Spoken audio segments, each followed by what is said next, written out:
Si je vous dis Monaco, à quoi vous pensez? La ville luxueuse? La ville des riches? La ville des stars? Mais est-ce que vous pensez à son Grand Prix? Vous allez me répondre que tous les fans de F1 y ont pensé directement. Mais pas tout le monde. Mais en ce moment, on remarque que la mode est en train d'influencer la partie automobile du Grand Prix.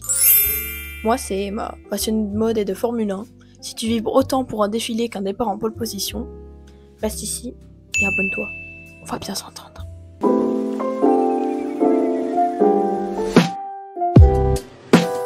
Tout d'abord, parlons du Grand Prix de Monaco. C'est quand même le sujet principal de la vidéo. Le Grand Prix de Monaco, c'est le 3e Grand Prix le plus cher au niveau des billets. Et Monaco, c'est aussi un Grand Prix historique. Depuis 1929, les Grands Prix ici ne s'arrêtent jamais. Pour les célébrités, c'est toujours le rendez-vous de l'année. On verra un peu plus tard pourquoi, mais ça se situe juste après Cannes, donc c'est dans la continuité de la chose. Parlons un peu de l'intérêt des marques de luxe pour ce Grand Prix. Monaco, c'est le luxe incarné. Quand je vous dis le luxe, vous pensez à Monaco. Ou à d'autres grandes villes, souvent c'est Monaco. Monaco, ça a cette image de prestige. C'est là-bas que beaucoup de stars habitent. Niveau impôts. Pour les marques de luxe, c'est une nouvelle façon d'exposer leurs pièces. On retrouve souvent des pilotes, comme Lewis Hamilton, qui portent du luxe, ou même des influenceurs qui viennent au Grand Prix de Monaco, habillés avec des marques assez chères. Ça apporte aussi un effet exclusif. Monaco, c'est quand même beaucoup de l'exclusivité. Il n'y a pas beaucoup de gens qui peuvent se permettre d'habiter là-bas, de vivre ou de tout simplement se payer un voyage là-bas. Là-bas, ils retrouvent aussi toutes leurs cibles marketing. Les influenceurs, les célébrités, tous ceux qui auront de fortes chances d'acheter leurs produits. La F1, pas seulement le Grand Prix de Monaco, ça rime aussi avec une visibilité internationale. On sait très bien que le calendrier va de l'Australie à Las Vegas et que les marques de luxe, souvent, adorent le marketing qui peut aller absolument partout. La F1, c'est pas que de sport finalement, c'est aussi beaucoup d'influence. Et Monaco, pour ça, c'est un peu la reine des reines du calendrier. Mais il n'y a pas que les marques de luxe qui sont intéressées par Monaco. Les influenceurs aussi. Vu que c'est le rendez-vous du calendrier, où c'est que vous pouvez retrouver toutes les plus grandes stars là-bas. Déjà, Monaco, il faut savoir que c'est sur la Côte d'Azur, et la Côte d'Azur, tout ce qui est Instagrammable, c'est là-bas. Tout, absolument tout. Donc souvent, beaucoup de fans de F1 se plaignent du fait que les influenceurs ne sont là que pour faire leurs meilleures photos. Et malheureusement, c'est un peu la vérité. Pour les influenceurs, dire « je suis allé au Grand Prix de Monaco », c'est comme dire « j'ai la vie de rêve, je gagne 3 fois plus que toi ». Il y a aussi une petite part d'égoïsme. Pour les influenceurs, c'est aussi une manière de rencontrer les marques, de se faire un nouveau réseau. Parce que Monaco, ça reste quand même le luxe. La ville du luxe.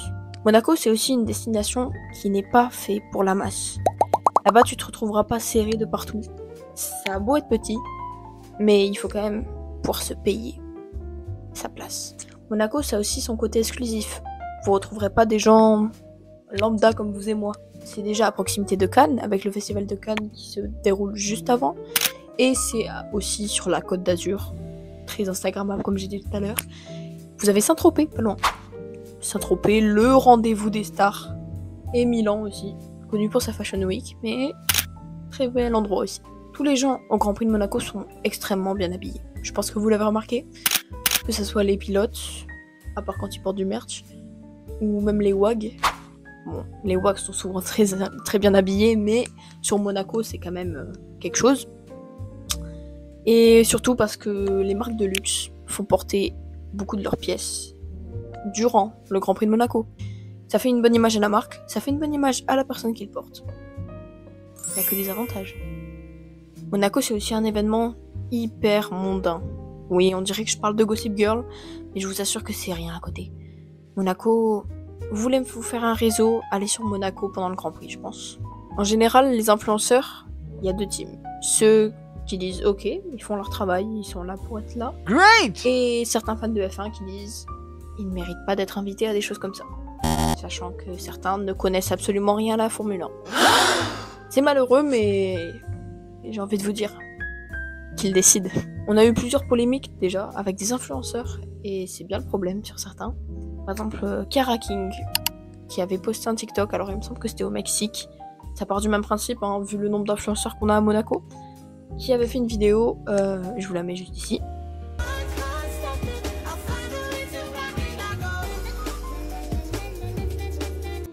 Où c'est qu'elle disait, je vais vous traduire en français, qu'elle n'était là que pour chercher un pilote.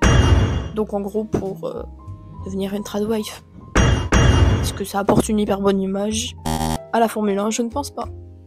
La Formule 1 à la base c'est quand même de l'automobile. Et il faut pas oublier que Monaco oublie beaucoup cet aspect.